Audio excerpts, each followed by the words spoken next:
এই জীবনে মানুষের দুঃখ কষ্ট পেরেশানি একের পর এক লেগেই থাকবে।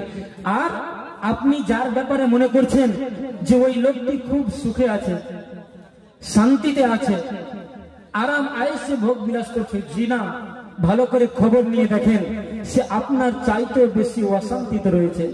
কারণ দুনিয়ার বাস্তবতাই হচ্ছে এটা। একবার ইমাম আহমদ বিন হাম্বল তার যোগ্য ছেলে বাবাকে বলছে, ইমাম আহমদ বিন হাম্বলকে জিজ্ঞেস করছে, বাবা আমরা আর কতকাল এই দুনিয়ার জীবনে দুঃখ কষ্ট সহ্য করব? কতকাল আমাদের উপরে দুঃখ কষ্ট পেরেশানি কতদিন আসবে?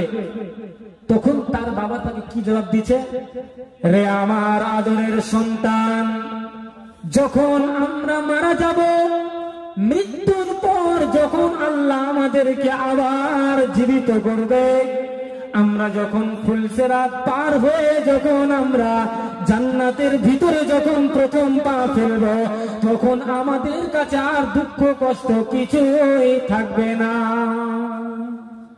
কত সুন্দর কথা বললেন ইমাম আহমদ বিন হাম্বল। তার ছেলে বাবাকে বলল, কতদিন দুঃখ কষ্ট আমরা সহ্য করবো দুনিয়াতে?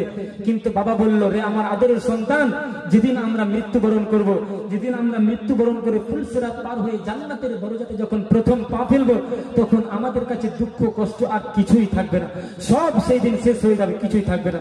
অতএব প্রকৃত শান্তি পেতে হলে আমাদের কি আখিরাতমুখী হতে হবে। তাহলেই তো ফেরেশতারা আমাদেরকে অভিবাদন জানিয়ে বলবে, জান্নাতের দিকে আহ্বান করবে। সেই কথাটা বলছি, তার আগে একটি কথা বলে নেব। সেটা কি, যে ফেরেশতারা পৃথিবীতে যারা ধৈর্য ধারণ করেছে, বিপদ আপদের সম্মুখীন হওয়ার পরে আজকে দেখেন কিছু মানুষ প্রশ্ন করে, হুজুর আমি খুব দুঃখ কষ্টে আছি, তো আল্লাহ তাবারক ওয়া তাআলা কেন মানুষদেরকে দুঃখ কষ্ট দেন? মানুষদেরকে কেন তিনি পরীক্ষায় ফেলেন? তিনি তো রহমান, তিনি তো হাকিম, তিনি তো মালিক, তিনি তো খালিক। তাহলে তিনি তার গোলামদেরকে কেন দুঃখ কষ্ট দেন? কেন তার বান্দাদেরকে দুঃখ কষ্ট দুশ্চিন্তা পেরেশানিতে ফেলে কেন? কথাটা প্রশ্নটা বড়, উত্তরটা যদিও বড়, প্রশ্নটা কিন্তু খুব হালকা।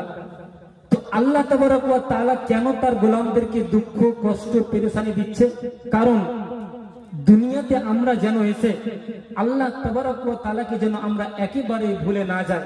এই জন্য আল্লাহ তাবারক ওয়া তাআলা আমাদেরকে বিভিন্ন বিপদ আপদের মাঝে সম্মুখীন করে আল্লাহ তাবারক ওয়া তাআলার মুখী হওয়ার জন্য আমাদেরকে বিভিন্ন ধরনের দুঃখ কষ্ট পেরেশানি দুশ্চিন্তা দেন।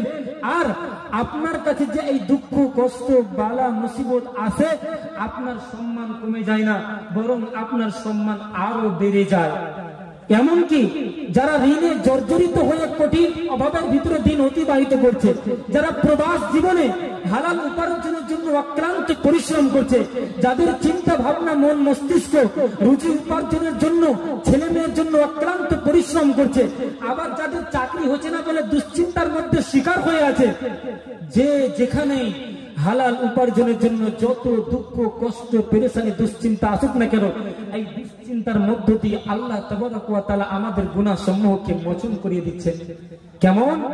নবীজি বলছেন, মা ইউসিবুল মুসলিমা মিন নাসাবিন ওয়ালা ওয়াসাবিন ওয়ালা হাম্মিন ওয়ালা হুজনিন ওয়ালা আযান ওয়ালা গাম্মিন হাত্তা শাওকাতি ইয়াশাকুহা ইল্লা কাফফারাল্লাহু বিহা মিন খাতায়াহু।